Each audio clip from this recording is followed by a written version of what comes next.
Welcome, everyone, to 8 o'clock spot right here on the Gryd Network YouTube. It is me, Alfred Parsard Jr., still filling in for Bryson Carver here, where we're going to debate some sports topics with some guys off the Gryd Network. Introducing our panelists this week. Number one, resident Indiana Pacer fan, Mr. Paris. Yes, sir. How you doing, man?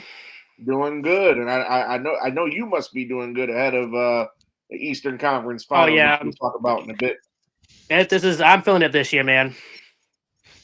All right, next we've got the only Mavericks fan left in the world, Mr. Tyler Reddington. Pause. No, but we just won the lottery, fool. Man, too blessed to be stressed after that Luka trade, man. Mr. Silver blessed us. Blessed us. You can't really say that wasn't a part of the package, though. I smell conspiracy, but nevertheless. And then the winner from our last episode 2 weeks ago, Mr. Dylan Lima. Hey, how's it going? Happy to be here. All right. So 8 o'clock spot rules, for those of you who don't know, each round gets a take. Best take 5 points, second best take 3 points, third best take 1 point. And because this week is a super show where all sports are represented, we're throwing a wrench in the scoring. If you guys hit on any extraordinary points, I'm awarding double points this week if the argument is compelling enough. All right. And coming up, the first topic here this week on the 8 o'clock spot. I do apologize in advance for the lack of graphics, but we've got 4 teams left in the NBA playoffs. Eastern Conference Finals, Pacers, Knicks. Western Conference Finals, Oklahoma City Thunder, Denver Nuggets. Out of the 4 teams left, who do you guys realistically see being the NBA champions? I'll start with you first, Paris. Well, you already mentioned it. I'm from Indiana. I'm a Pacers fan. I 100% going with the Pacers, but this year I really believe it. Last year, I would never say last year was a fluke year, but last year, us making it this far is the reason we're here this year. We got all the experience we needed last year. Yes, we lost last year in the finals to the Celtics, in the conference finals of the Celtics, getting swept. But we had a 90% chance to win 3 out of those 4 games. And we lost all of them because we didn't know how to close out. Guess you don't want that, but that's the reason we're here now. We got that experience. We're the same team, but know how to close out games now. You go into this year, we face the Bucks again in the first round. I expected to beat them. I did not specifically 4-1, but I expected to beat them in 6 games. So 4-1, take that.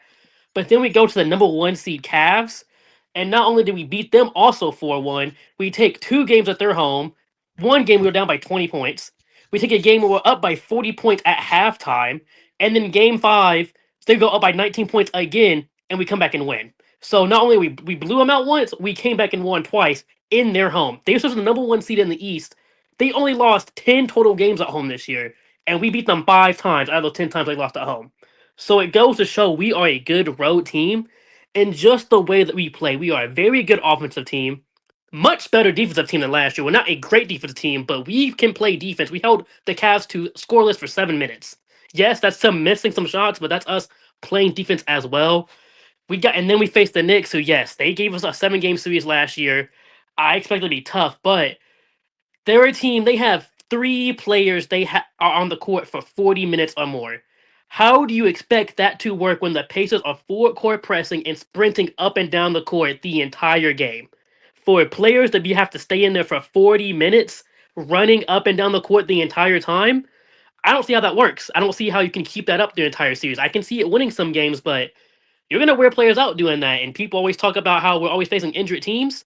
Yeah, when we're running up and down the court 24/7, full court pressing you 24/7, if you're not 100% healthy, the odds are you're going to get injured, and if you're playing 40 minutes, that's a lot of stress. So it's going to put a lot of pressure on the Knicks to beat us, and for us to beat them, and then we go face the Timberwolves or the Thunder. Either team is going to be tough, but just the style way we play, what we've shown we can do, we can come back, we can blow out teams. I fully believe the Pacers can do it. All right, going with the hometown crowd. All right, Tyler, who do you got? Knicks, Pacers, Timberwolves, or the Thunder? All right. So, Paris, my Mavs were in the WCF last year, and I don't blame you. When your team's that deep, you got to rock with it. You got to believe, and you're not that far off because the Pacers are playing some really good basketball. But the resounding favorite is by far OKC. I'm rocking with Minnesota Timberwolves, and let me tell you why. Usually in the playoffs, this late with this much on the line and this deep, you go with four factors: one, best player; two, best coach; three, experience; and four, momentum.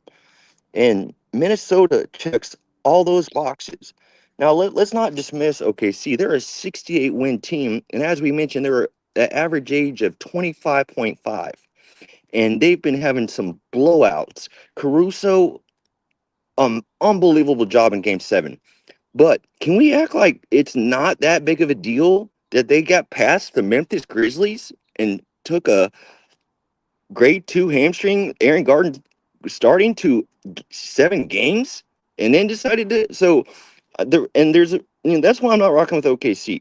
So I got Minnesota and Indiana in the championship, but I got Minnesota bringing home the first trophy. And Edwards has been on a terror. And in the last 60 days, the Minnesota Timberwolves are actually the NBA's hottest team. And the last two matchups have shown that you're silly for rooting against them. I had the Lakers in round one. They dominated the Lakers. And I know Steph Curry was hurt last series, but Draymond Green comes out and says, Julius Randle schooled me on that matchup. And Julius Randle is going to be a problem in this series. And the way they coach, their coach is a unbelievable coach. They have the floor spacing with Nas Reed, and as I mentioned, Julius Randle has stepped out and hit the three. Now, Mike Conley has been labeled as the top 10 most disappointing player in the playoffs. Don't you think him as the most experienced vet is going to add some value? And so it might take 6 or 7, but I got Minnesota beating OKC and then beating Indiana. And y'all say, this, we keep writing Ant off. Ant lost his pen and he ain't writing back. So let's go Minnesota. And they're 7.5 point dogs in game one. Still no belief in them. They find that disrespectful. Expect it to be a close game tonight. I'm not saying they win tonight. I think they win one of two and extend the series and win in 6 or 7. All right, so we got a Minnesota supporter in Tyler, and last but not least, Dylan. Which of the four teams you think has the best chance to take the chip home? This is a tough one because I think both good points were made about the Timberwolves and Pacers. I think this is going to be a very exciting conference finals, nevertheless. However, I think I'm going to stick with the safe bet and go with the Oklahoma City Thunder. It when you have the MVP in Shai Gilgeous-Alexander, someone that's just been providing in the clutch time and time again. He is someone that is consistently, practically every single game in this playoff, give you 30 points, give you immaculate defense, do a little bit of playmaking here and there what he's needed to do. He's definitely going to be head to head with Anthony Edwards. It's going to be hard because for the Timberwolves in particular, because they really needed. I mean, even though they won in 5 games last series, Julius Randle was definitely a big part of why they were able to just stop on the Warriors. And not to mention, they also had injuries to Steph Curry, which definitely would have changed the whole outcome of that series, without a doubt. The Warriors did not look like the scary team that they were looking like at the end of the season, and even in the first series when they pushed the Rockets to 7 because of Curry basically missing the rest of the series, and then Butler inadvertently lost his mojo. I think the Thunder will take care of them also because I don't have faith in Gobert. Gobert has had a couple good games, but he has someone that when he's leaned on heavily and when he's needed the most, he kind of comes out flat. He's usually better in low pressure games, or if games that are kind of blowouts already, then he kind of stacks up his numbers. He's going to get a heavy dosage of Jalen Williams and Isaiah Hardenstein, who Hardenstein is very underrated as a backup center. He was underrated on the Knicks and probably should have stayed there, and would have been a big piece. But they have plenty of bigs out there in New York, anyways, especially with Cat coming in, so that changed the whole equation. So I think that not only do the Thunder have the size advantage, I think they overall have the best player in that series in Shea.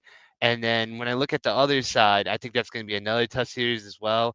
I don't think I have the faith in the Knicks, especially when they came out flat after Tatum got injured and had to finish 7-6. So, and especially with how the Pacers were going, I think they have the potential to make it to the finals. But all in all, the Thunder have had a historically dominant season. They've had one of the highest net ratings in NBA history, and history favors those teams that have a very high net ratings. Again, you're talking about an amazing offense paired with an amazing defense, and I don't think any team has a better offense or a better defense of these four remaining teams, of the three other teams that are not the Thunder. So I do think the Thunder will pull it out, and it's going to be historical what they do to get there. All right, let's get to the comments. Comments section very chirpy tonight. Prell says Knicks. Shaheem Taylor says, you mean Wolves? I guess I misspoke when I asked the question. Prell says, we win, we riot. Clint Alexander, let's go Knicks. Clint Alexander says, Minnesota doesn't have the best coach, best player, and questionable that they have the most momentum. Prell says, the Wolves have not played a healthy team. And Clint Alexander says, best coach and player combo left are on the Knicks. And he also says, Shy, the best player left, but decent coach. All right, so the comment section clearly is pro Knicks today. So I'm going to go ahead and give the best take of the round with a bonus extra 5 points to Dylan because he hit the nail on the head. The Timberwolves, they played a Steph Curry-less and uninspired Jimmy Butler Golden State Warrior team in the playoffs. They had easy sledding. And plus, the Knicks did come out flat against a team that lost their best player, arguably one of the greatest players in the game today, the first game that he missed. So a lot of people say the Knicks should have closed out on Boston when they didn't have Tatum the first game. So I'm going to give that to Dylan. Paris and Tyler both, I felt, had compelling arguments, so they're both trailing up with 5 points. All right, so next topic here.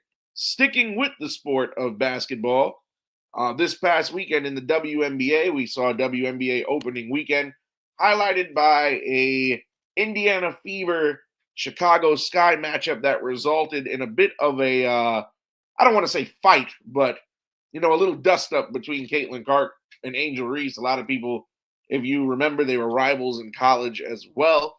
That was the most watched WNBA opening game in the history of the WNBA. So question for you fellas, I'm going to ask, is the WNBA reaching mainstream popularity or are we not quite there yet? Start with you first, Dylan. I think the WNBA is reaching there. They're on a good trajectory. They've had an influx of amazing young talent between obviously Angel Reese and Caitlin Clark have been the biggest talks as far as players. Not to mention Paige Buchers is going through her rookie year, who has had plenty of excitement through her college career. I do think they're on that projection. They're getting a lot of talk show buzz, not just with us, but also on ESPN and other big networks, way bigger, of course. So I think they're getting there, but I think what ultimately will make sure that they're mainstream comes down to actual attendance and actually kind of seeing the merchandise around. Attendance, taking a brief look at that Chicago Sky and Fever game, they had 16,000 people in attendance. That's like the average NBA game on any given day. You could go to, like a Brooklyn Nets Charlotte Hornets game in March, and you'll be able to find that they had just about the same attendance as opening night of the WNBA. And again, that's not against the WNBA. Because again, they're naturally going to be less popular than the NBA just by history, by just the sheer amount of eyes that are in the NBA. It's just so hard to compare the two, of course. But they're definitely on that trajectory. They're definitely having more and more attendance come in. They're actually out attending a lot of MLB games, funny enough, So like it's one of those things that I think in due time, maybe in another year or two, maybe we're going to see a WNBA in a different light.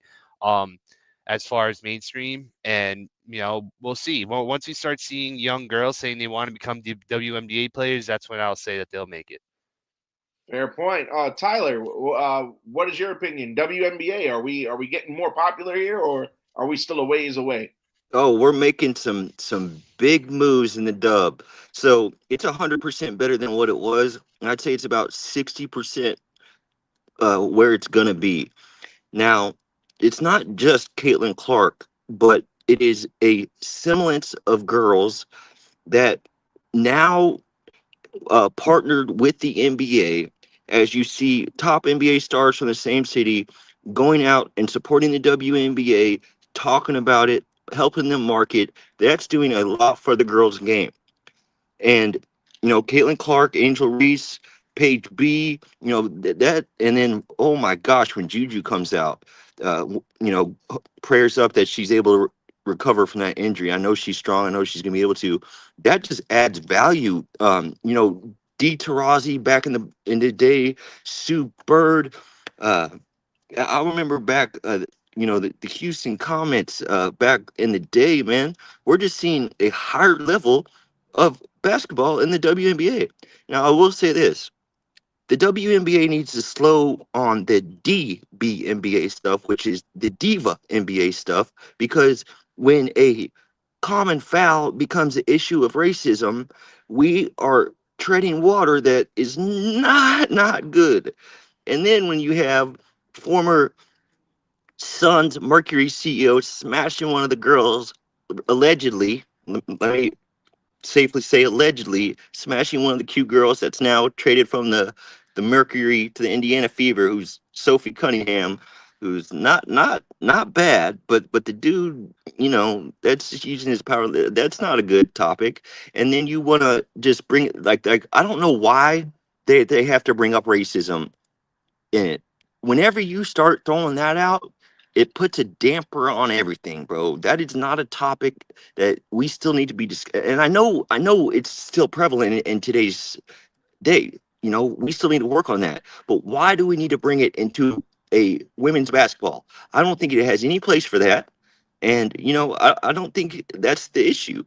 I think they need to, to highlight what the good stuff they're doing, and all the positive. That game in Iowa, Caitlin Clark said that was the loudest game she's ever played in, and she's played in some big ass games. And I'm in Dallas, from Dallas, born and raised. Drafting Paige B at number one and assumptively Coop Flag at number one. It's generating some huge hype to where Dirk Nowitzki even showed up last night at the Wings game. First time doing that, first time talking about it. And, the Valkyries are new. Steph Curry's coming out and saying he's going to be a huge fan. The WNBA is headed in a positive direction, but pause on that diva stuff because we don't need that. We don't need that in sport. Okay. And lastly, Paris, your opinion. Are we getting up there, or we still got a long way to go? I mean, we're definitely getting up there. Obviously, kind of just like they said, I don't think that we're 100% there completely yet, but the strides it's taken in just the past 2 years kind of overshadow almost everything that's happened ever since. We are definitely getting way more popular to the fact that, as people said, some of these a an Indiana Fever game, an average price to a Fever game is more expensive than an average price to a Pacers game this year. Obviously, now that there's a playoffs, it's different. But when you compare average prices, a Fever game average ticket is more expensive than a Pacers average ticket. And I had someone, I work with, the guy I work with, he is into sports, but he doesn't keep up with it. He mentioned a lot of the time until the Pacers made the playoffs, anytime he heard about the Pacers was when Caitlin Clark was at a Pacers game. So that shows kind of just what a city is doing for that get for WNBA. And we're getting promoted even when we have a team that's pushing very far in the NBA. Our WNBA is being promoted as much, if not more, than what the NBA team is doing. And with that, it's because we're getting these players. With teams, obviously everybody's gonna have the team that they want to support. We have this team. But when you get the players that are really good that you really fall in love with, that's when you really fall in love with the sport. Because you can like a team like, yeah, I like this team, but they're not really good. But then once you get the players that you really like, that you really start building a connection with, you start getting very emotionally invested because you almost start to feel like a family because you're not part of the team, but that's your team, and you want all those players on your team to do good, and that's what the WNBA is finally getting. You have tons of players now that you can say, "Ooh, I really like this person." You got Caitlin Clark. Paige just came in. Obviously, people from Chicago love Angel Reese. They got Cardoso. They just tried it. They just drafted Van Leaf. So they get another player they could add. Obviously you got Asia Wilson, and then also signs alliance. So some of the other people like Brianna Stewart, Sabrina Ionescu. People they're starting to get even more light. They've been good, but now that people are starting to pay attention, you get even more people like, wow, these people have been doing their thing. So we are getting there. I can't say we're not 100% there yet, but we're definitely getting there. The strides we've made are massive, and the fact that 2 years ago Indiana Fever sucked, and now the Indiana Fever are outside have an average ticket price higher than the Pacers. That shows where this is going. Okay, let's dip over to the comments real quick. Perel says, if they don't get more guys to watch, it won't last. He also says the WNBA is the inferior product. That's why it's hard to keep fans engaged. Well, that actually I've heard that plenty throughout the years. All right, we're gonna go to the scoring breakdown here, and I am going to give the best take with a bonus 5 points to Paris, only because that's an interesting point you make that a WNBA team's average ticket price is higher than their NBA counterpart. I remember, especially living in New York, when the Liberty were bad, their ticket prices were dirt cheap. So, what a world we live in! And it's funny because Liberty prices are actually higher than Brooklyn Nets prices now. So, I mean, well, nobody's going to see the Nets play, but that's beyond me. I got Dylan tied for first. Also, very, very valid points that you made there. And then Tyler coming up the rear, he's got 10 points total. I don't believe, as long as Angel Reese is in the league, though, that the diva effect will ever stop in the WNBA. Her latest press conference left a lot to be desired. Moving on, some NFL news. The 2028 Olympics has announced that flag football will officially be an Olympic sport. It will be contested in the 2028 Olympics. And then a couple hours ago, the NFL came out and said that they will allow NFL players to participate in the flag football in the Olympics. Is this a big deal or is it not? We'll start first with Tyler. Well, in any other sport, it happens all the time. Why would this all of a sudden be a big deal? Um, you know, NBA players play all year round with their country team. Baseball players play the World Basketball Classic. This just adds more value. I mean, people want to watch. 7-on-7 is just all skill set and speed, and that is an absolute. I mean, the Olympics. They've also brought on 3-on-3 basketball. Now, NBA players don't play that, but if you're going to play 7-on-7 football in the Olympics, to make it popular, yeah, you got to bring some studs. Don't you want to watch Tyreek Hill instead of, Eugene Morrow from, South DC, who you never heard about? I think it is great for the sport of football. And it's not like you're going to play a full NFL season and, have a season-ending injury in a 7-on-7 game. Highly unlikely. The Olympics have added some sports recently, and I don't see how this does anything but add value to the NFL. Now, I don't know. I guess they're doing it by country or something. That's going to be interesting. That's going to be something I'm absolutely going to watch. But it's not going to take away anything from the NFL game. It's going to add value. Okay. Paris, your opinion. Does this do anything for the NFL and its players? I say it can't hurt it. Yeah, I don't see it making a big difference. I see, maybe depending how serious these people start taking it, and if it starts getting to the level kind of like how basketball and baseball is, because both basketball and baseball, their world teams extremely competitive. And those are multiple countries that are extremely competitive. With this being the first time football's doing this, with allowing the NFL players to do it, I don't know how many people are gonna want it to. I know, some months ago when people like, Mahomes or Tyreek Hill were talking about it, and I could see them doing it. But I don't know how serious it's going to be. How many people are going to get involved? How serious it's going to be. So I could say maybe farther down the line, some years goes, and you get the competition really starts stepping up. I could see it. Maybe becomes a big thing. But definitely year one, year two, like I say, it can't hurt. If it's going, it's going to a national stage, you can't lose people from doing that. You're only going to gain more people watching it because more people are going to see you. You're going to start hearing their names. People are going to start liking these people. So you can't hurt going to a national stage. But I don't think it's going to make a big difference yet until we get further down the road and you get more competition and see how seriously people take it. I just think it'll take some time before it makes a big difference. All right. Last but not least, Dylan, talk to us. Oh man, I'm like weighing. It's very tough because on one hand, I could definitely see why it could be beneficial. The NFL now more than ever wants to be an international sport. They're trying their hardest to really try to push their teams to go to England, go to Mexico City, go to Germany, go to whatever country they need to go to grow the game.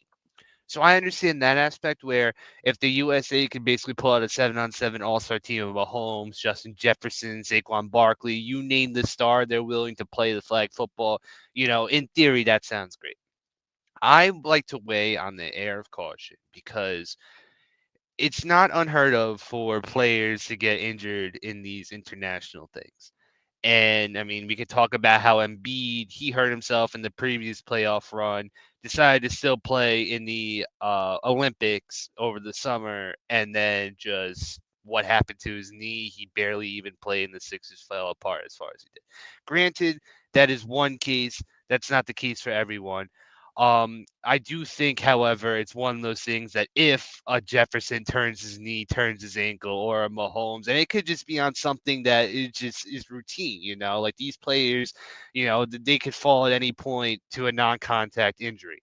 Um, I just worry that, especially with how demanding football is, a physical sport, will there be a serious injury that could tank a team's season just because someone decided to play flag football over the summer? Who's to say? Um, I do think competition does play a factor of this too, because again, the USA doesn't need the NFL to jump in this thing. They have plenty of people that play flag football that are in professional or high level leagues that do this. This is just merely a showcase for the NFL to be able to reach. So maybe if they take a couple NFL players and take a couple regular dudes, maybe this could be a little fun thing, because I don't see the competition being as stiff where you have NFL players representing all these different countries, like how the NBA does, like how the MLB does in the World Baseball Classic. So it's very tough for me to be like, oh wow, we get to watch the 7 USA best NFL players just destroy everyone else. It's not going to be fun either. It's just going to be, it's going to be 55-10 pretty much every game, because it's a sport that was basically based in America, that mostly Americans play. They are, again, it is growing. I just find it unnecessary. So I think I have optimism, but very, very low. Like, I'm not really too keen on it, because again, I just, the unpredictability of injuries and just the sheer factor that it's not really as internationally played as other sports are, that it's just like, does this really matter? Like, why do they feel like they need to do this? All right, let's go to the comments before we get to the scoring. Our friend Romy says, oh, he's talking about the Knicks. Knicks are building players, looking trades, work both ways. All right, so I'm going to give the best take an extra 5 points to Dylan, because at the end of what you said was very, very interesting. Looking at the demographics of the NFL, how many international teams can you field? That's the other question, because it's not like a sport of baseball where you have Dominican Republic, Venezuela, Japan, Nicaragua, and all these different places that play the game. You look across the NFL, I mean, it's 95 or 6% American, and maybe and well, you have Latino representation, but I don't think more than half of the world will be represented. And then also people forgetting it's not equipment. There's no pads, helmets, equipment. It's flag football, similar to what they do in the Pro Bowl weekend. I'm gonna give Paris best take. You've got 20 points total, because I do agree with what you said as well. I'm just very, very skeptical on this whole thing of what it can do for the game, because somebody watches the Olympics and they don't know football. They go, "Oh, this is cool." Then they tune into an NFL game and it's an entirely different thing they're looking at. So that's that. And then we got Tyler up coming behind with 15 points. Our final first round topic here. So as everybody knows, Pete Rose banned in baseball since forever. Got caught gambling on his team to win, and has been made ineligible ever since the 80s. Now he has been reinstated for eligibility. He could go into the Baseball Hall of Fame as early as 2028. The MLB commissioner, Rob Manfred, said that ineligible, being on the ineligible list ends upon death, because once a player is deceased, he can no longer harm the game of baseball. My question to the panelists this week: did baseball wrong Pete Rose, and should he have been reinstated sooner? Yes or no, and why? We'll start with Tyler first. I'm glad that the MLB did its due process on this, but let's just look at what Pete Rose, while he was playing the game of baseball, did for the game of baseball. And if we're just looking at that, and I know there's a huge betting scandal, but let's look how many states gambling is legalized in now. And I know a player obviously can never bet on its own team, but when you had the impact on a sport, on a city, on a team, on a league, as much as Pete Rose had, you got to consider it, and I would put him in. You know, my dad was born in '48. Loves Pete Rose. Loves Pete Rose.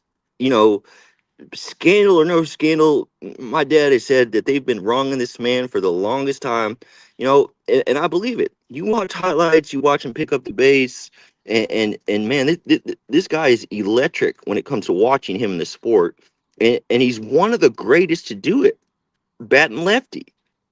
You know, with that glove, bro, with that arm, he was entertaining. He was straight popcorn. And so, yeah, let's look at what he did while he was playing the sport and consider it.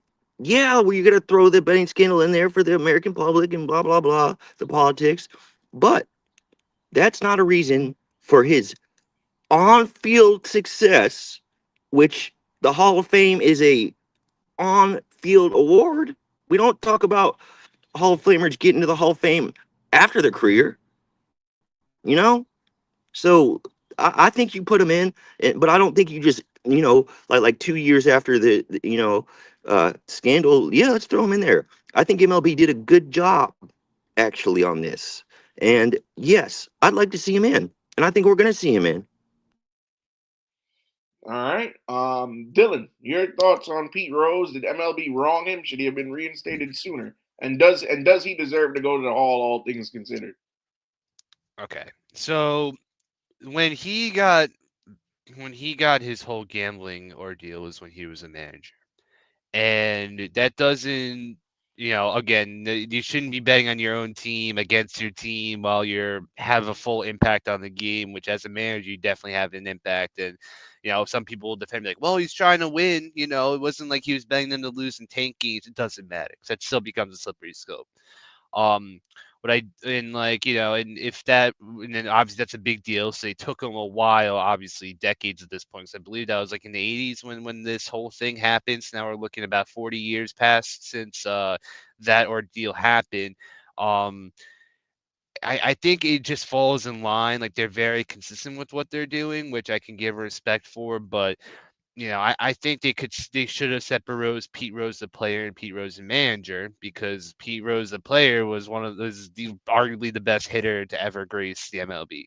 Obviously with the optics of him and all of that going, if it needed to take 10, 15 years, if not 20 years or so as like a time suspension and then consider him as a player and then as a manager just say, nope, you're only going in as a player, I think that would have been more fair. Um, but I think I guess this will lead the way to the steroid era type of players, after they pass, sometime in the future for them to finally make it into the Hall of Fame, because the MLB Hall of Fame is definitely known as the hardest Hall of Fame to get into, and they purposely try to gatekeep it and keep it like such a moral kind of high ground that if you do things that aren't what the media likes, you're not going to make it, or and you only have a certain amount of years to make the Hall of Fame. Like the NFL is still having dudes in the 40s and 50s make the Hall of Fame. There's no time limit on when those dudes make it. So in the NBA, you could just get in for having a decent college career. Like it's not really an NBA Hall of Fame. So the MLB does purposely keep it a certain way. So I definitely respect them for doing it consistently and sticking to how they do it. I wouldn't have done it the same way, but I'm just happy that he'll make it eventually, because it's very hard to not talk about Pete Rose when he's at the top of the hits, record, the all-time record. I know Ichiro, they'll say Ichiro's a hit king, and also include like, his Japanese stats. But as far as MLB hits, Pete Rose is still the hit king. So I think he definitely deserves his spot without a doubt. All right, and Paris, you're up. Yeah, man, I'll come out first and foremost and say I do think they 100% wronged him. He deserves to be in the Hall of Fame, and he deserves to be able to see himself make the Hall of Fame. The fact that you have to wait until after the man passes away to induct this man in the Hall of Fame makes no sense to me. I mean, again, I get it. He bet. That's completely against the rules, and I understand. I understand the consequence of that. But as Dylan mentioned, he bet when he was a manager. That has nothing to do with his MLB career. His MLB career is completely different from his managing career. So if you wanted to punish somebody for that, say he was the best manager you've ever seen, but he was betting while he was manager. You can say, hey, doesn't matter what you do as a manager, your stats don't matter as a manager because you're betting while you're a manager. But that has nothing to do with when he was a player. He shouldn't be punished for what he's doing as a manager, being punished for what he did in his MLB career. Those are two completely different careers, two different jobs. There's no the only correlation. It's the MLB, right? And same team, but it's playing and managing. And he did it when he was a manager. It shouldn't affect when he was playing. Second, I can understand the being wary of wanting to somebody doing steroids or something, not want to induct them. But say he was betting while being in the MLB, right? That doesn't make you a better baseball player. If you're betting on yourself, sure, maybe you can say he's going and trying harder, if he's betting on himself, but there's no correlation of, betting and getting a better baseball player. If you're taking steroids, obviously you're trying to make yourself a better person. It doesn't help you hit the ball per se, but it's going to help you hit the ball harder. It's going to help you run faster. It's going to help you recover quicker. Betting's not doing any of that. Betting's not going to make you hit the ball harder, run faster, recover quicker. Betting has nothing to do with that. And as Tyler said, I mean, betting is basically legal all around, and betting is partnered with all types of sports. So the man's banned for betting, but the bet companies are partnered with MLB and NFL. So that makes no. How are you gonna ban somebody from doing that, but also be partnered with them? That makes no sense. So I think I'm glad they finally gonna let him be in there, and he's definitely gonna make it 1,000%. But the fact you have to wait till after somebody passes away to induct him, he never even gets to see it. That's just messed up to me. All right, I feel like each of you have hit it on the nose. And Tyler, you said it best.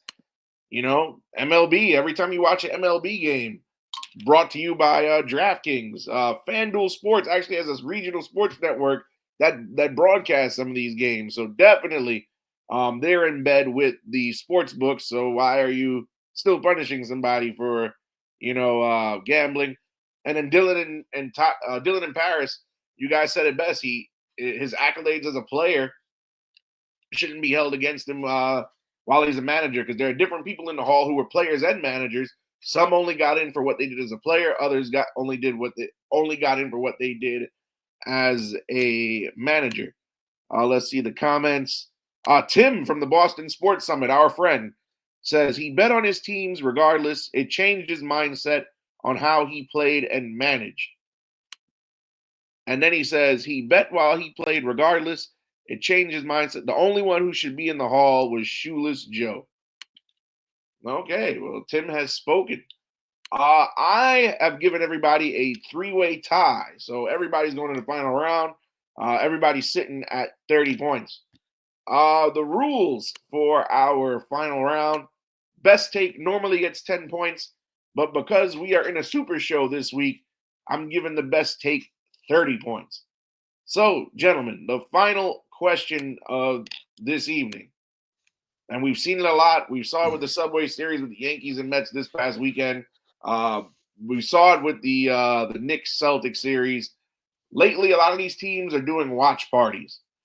If your favorite team was involved in a big game, how would you prefer to take that game in? Do you watch it at home? Do you go to the watch party? Or do you buy a ticket and go to the actual game itself? I'll start with Tyler.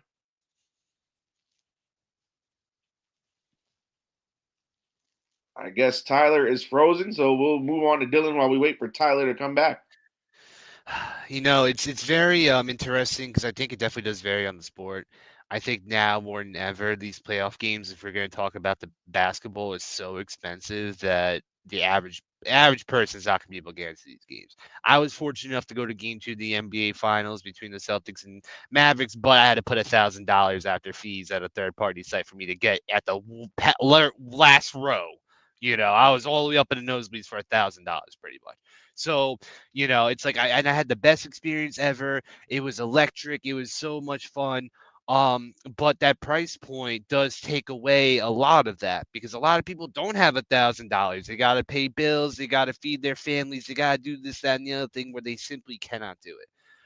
Watching at home is definitely great because you have the comfort and you get to do however. Maybe you can invite some friends over. But looking at those watch parties, man, especially when you're right outside of Madison Square Garden, you have a bunch of people with you celebrating at the same time.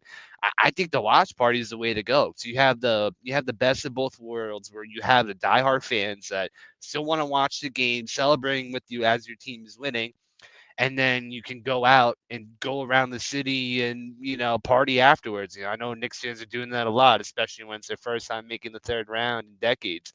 So I think that that's probably the best way to do it, where you go into you go to your local stadium where your team's playing and they have their watch party outside with thousands of fans. They're high-fiving people, having a good time. It's like you have the same emotion, energy that you would have in the building without the extremely high prices. All right, fair enough. Paris, how are you doing it? Watch party? You going to the game or you staying home?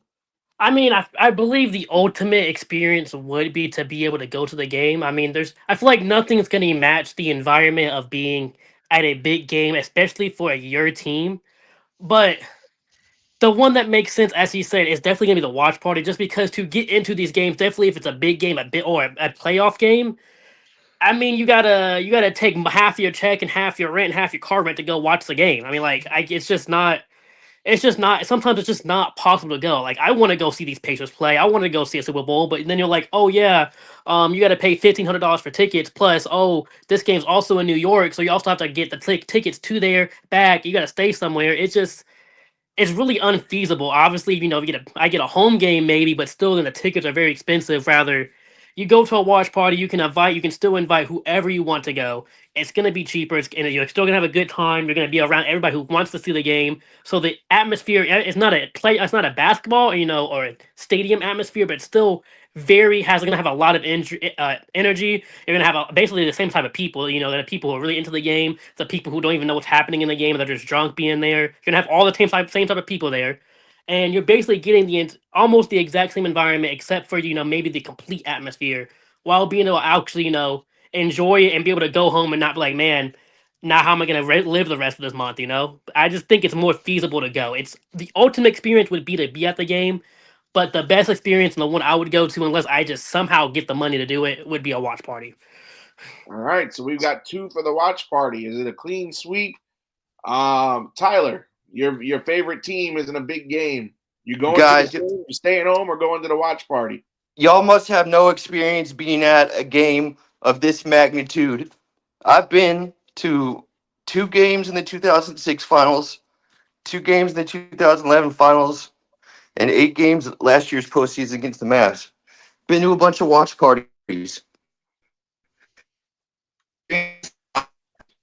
Of your breaking through to that championship dinner, there's no feeling no vibe. Excuse me, I was had to run upstairs, but there's no vibe better than the electricity and magnitude of the noise in the arena.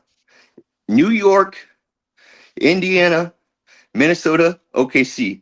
Those are loud places. And I've seen the watch party, bro. 1 million people outside of New York. That's lit too.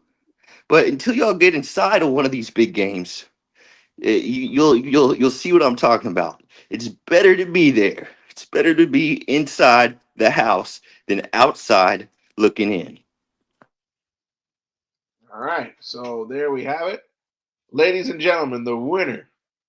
You guys made it tough because Paris and Dylan, you guys agreed.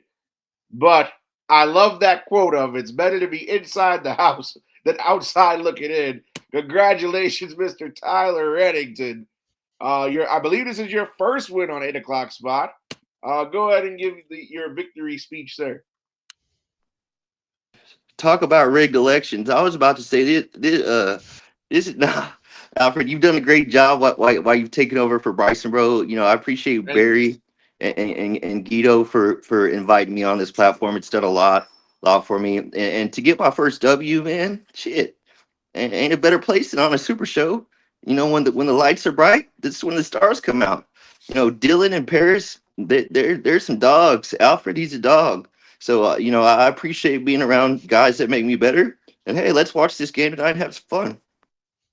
You would have thought that Tyler was in the locker room with a bunch of reporters in front of his locker the way he said that. He got to, bro. Where's your Maverick championship at? that is a post-game championship. Look, bro. But what is that? Oh. It's awesome. Cooper Flag. Because the Mavs won the lottery. I get it. But for those of you watching 8 o'clock spot, I thank you. For those of you who don't know, this is my last 8 o'clock spot that I'm hosting. Bryson Carver comes back after a 5-month hiatus next week. So I hope you all have enjoyed the Alfred era of 8 o'clock spot. Look, it was Alfred. Yes, I'm calling for you to at least be a panelist. You bring a lot of value, and it's not my shit, but I think you'd be a great piece, you know, as a panelist or something, man. Well, hey, we never know what the future holds. I just might put my my name in the hat to be a contestant on the show. It's been an honor. It's been an honor hosting this show. Always a lot of fun. And we'll be back next week. And Bryson will be the guy up top. Just want to thank Dylan, Paris, and this week's winner, Tyler, for joining us. And we'll catch 8 o'clock spot next week, Tuesday, right here on the Gryd Network.